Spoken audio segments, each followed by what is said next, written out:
मैं हूं सुशांत सिन्हा और ये तस्वीरें जो आप मेरे साथ अपनी टेलीविजन स्क्रीन पर देख रहे हैं वो अग्नि युद्ध, गोबर स्नान, खुरकिस्मती की है। मतलब ऐसी बातें, ऐसे शब्द जिनके मतलब आसानी से समझ में भी नहीं आते। इसलिए नहीं आते कि ये शब्द और इनके साथ जुड़ी परंपराएं सालों साल से आस्था के नाम पर ढोई जा रही हैं।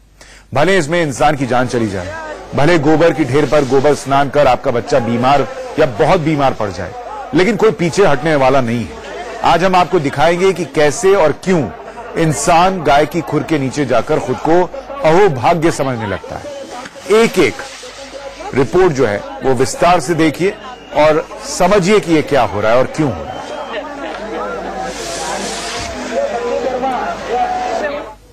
अब इन तीनों तस्वीरों को जो हम आपको दिखा रहे थे, एक एक कर इसका सच आपके सामने रखते हैं। सबसे पहले हिंदुस्तान में अग्नि युद्ध की तस्वीर देखिए।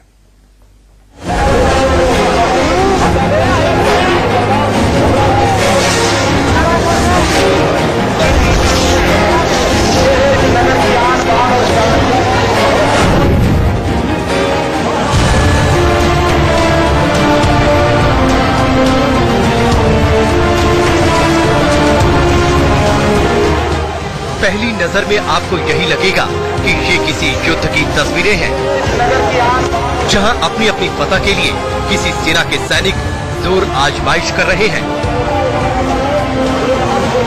देखिए कैसे बड़ी संख्या में दो तरफ के लोग आमने सामने हैं और सेकंड सेकंड आग के गोले बरस रहे हैं।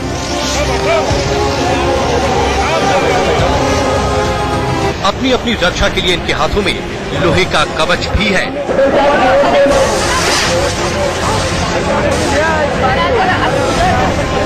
लेकिन आग के ये गोले इतनी तेजी के साथ आते हैं कि जिस पर निशाना साधा गया उसे भनक तक नहीं लगती।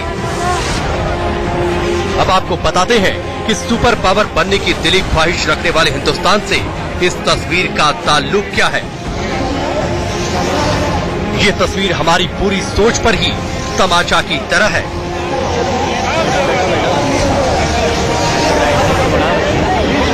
ये जानलेवा अग्नि युद्ध असल में आस्था के नाम पर सालों से चला आ रहा है। मध्य प्रदेश के इंदौर में परंपरा की आड़ में होने वाले इस तमाशे को एक नाम भी दे दिया गया है, हिंगोट। हिंगोट का युद्ध। हर साल दिवाली के अगले दिन इंदौर के गौतमपुरा का नजारा बदल जाता है। इंसानी जिंदगियां खुद आग के बीच चली जाती हैं और एक दूसरे पर आग बरसाने लगती हैं। खेल जानलेवा है। इस बार अभी तक एक इंसान की मौत हो चुकी है, जबकि 35 लोग जख्मी हैं। इनमें से कई बुरी तरह झुलस गए हैं। अब सवाल ये है कि हिंगोट युद्ध है क्या और ये नाम सामने कहां से आया। अब जरा इसे समझिए। इस खेल में शामिल होने वाले लोग दो हिस्सों में बंट जाते हैं। फिर आपस में रॉकेट की तरह उड़ने वाले इन आग के गोलों से हमला किया जाता है। जिस हथियार का यहाँ इस्तेमाल होता है वो हिंगोरिया पेड़ पर फलने वाले नारियल जैसे कठोर लेकिन नींबू की तरह 6 से 8 इंच लंबे फल का इस्तेमाल होता है। फल को अंदर से खोखला कर उसमें बारूद भर दिया जाता है। एक छेद में पत्ती लगा दी जाती है, जबकि दूसरे को मिट्टी से बंद कर दिया जाता है। पत्ती में आग लगते ही हिंगोट शोला बनकर दहकने लगता है। इसके बाद इसे पतली लकड़ी से जोड़कर दूसरे दल पर दागा जाता है। हजारों की संख्या में यहाँ हिंगोट युद्ध देखने आम लोग पहुँचते हैं, जबकि प्रतिभागी इसे अपनी ताकत जाहिर करने का जरिया समझते हैं। प्रशासन को भी पूरे आयोजन के लिए खासा मशक्कत करनी पड़ती है। पुख्ता तौर पर बताया नहीं जा सकता कि हिंगोट युद्ध की शुरुआत कब और कैसे हुई, मगर आस्था और परंपरा की आड़ में चलने वाले ऐसे किसी भी खेल को जायज नहीं ठहराया जा सकता जिनमें इंसानी जिंदगियां दांव पर लगी हों। Bureau report, India news. अग्नि युद्ध हो रहा है आस्था के नाम पर, लेकिन अगली तस्वीर हम आपको उज्जैन के बैतूल से दिखाते हैं, जहां आस्था के नाम पर कुछ लोग गाय की खुर के नीचे आने के लिए तैयार हैं। गाय उनके ऊपर से गुजरती है और उनकी मान्यता यह है कि ऐसा अगर कर लेते हैं तो उनकी मुराद पूरी हो सकती है, चाहे वो मुराद डॉक्टर बनने की हो, चाहे इंजीनियर बनने की हो या व्यापार में फायदा कमाने की हो।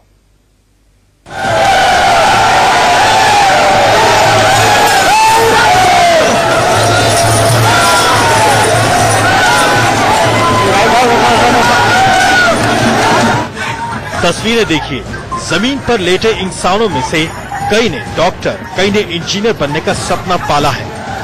कुछ तो ऑलरेडी गैजेटेड ऑफिसर हैं, लेकिन उन्हें तरक्की चाहिए, नौकरी में प्रमोशन चाहिए, जिसकी आस में वो जमीन पर मुंह गाड़ कर लेटे हैं।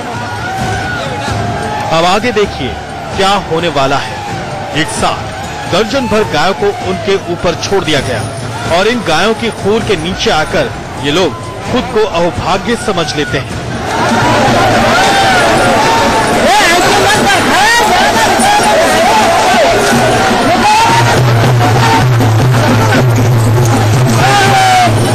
गाय के गुजरते ही लोग उठकर नाचने लगे, मानो उन्हें जिंदगी की सबसे बड़ी खुशी मिल गई।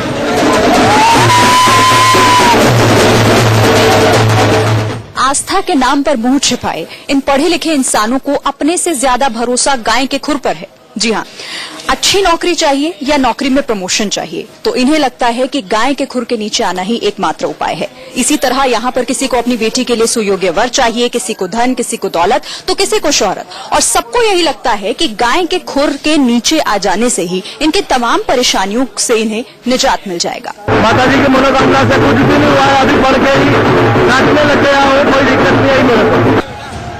लेकिन इन्हीं तस्वीरों में छिपी एक और तस्वीर देखिए। इंसान भले ही अपने कम अकली का सबूत दे रहा हो, लेकिन गाय को इतनी अकल है कि वो इंसान के शरीर को रौंदना नहीं चाहती। लिहाजा हाँकने के बाद भी यह गाय इस बात की पूरी कोशिश करती दिख रही है कि उनका पैर इन इंसानों के ऊपर ना पड़े।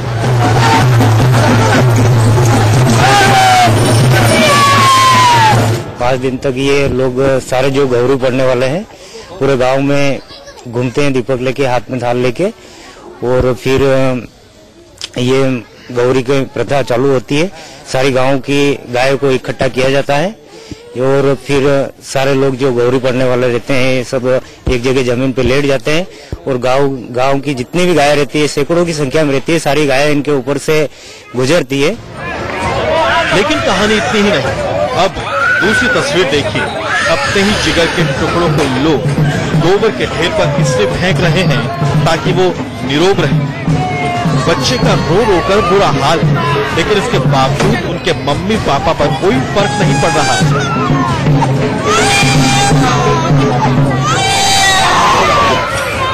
उन्होंने इस गोबर के ढेर को गोवर्धन मान लिया है। आप दोनों तस्वीरें एक साथ अपने टेलीविजन स्क्रीन पर देखिए।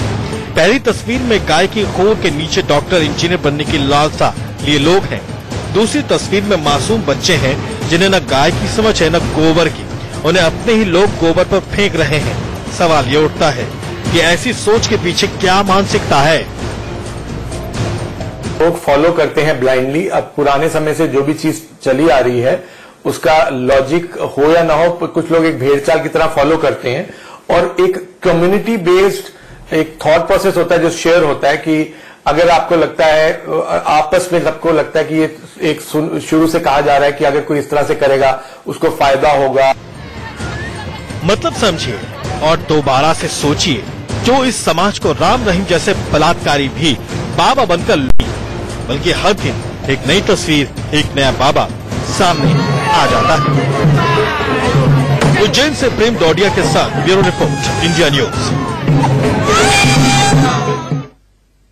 आप खुद सोचिए, गाय की खुर के नीचे आने से कोई डॉक्टर, इंजीनियर बन जाता तो इतनी पढ़ाई की जरूरत ही क्यों पड़ती? और अगर गोबर पर बच्चे को डालने से कोई बच्चा स्वस्थ हो जाता तो फिर इतने सारे वैक्सीनेशन की जरूरत क्यों पड़ती? सोचिएगा इस पर एक छोटे से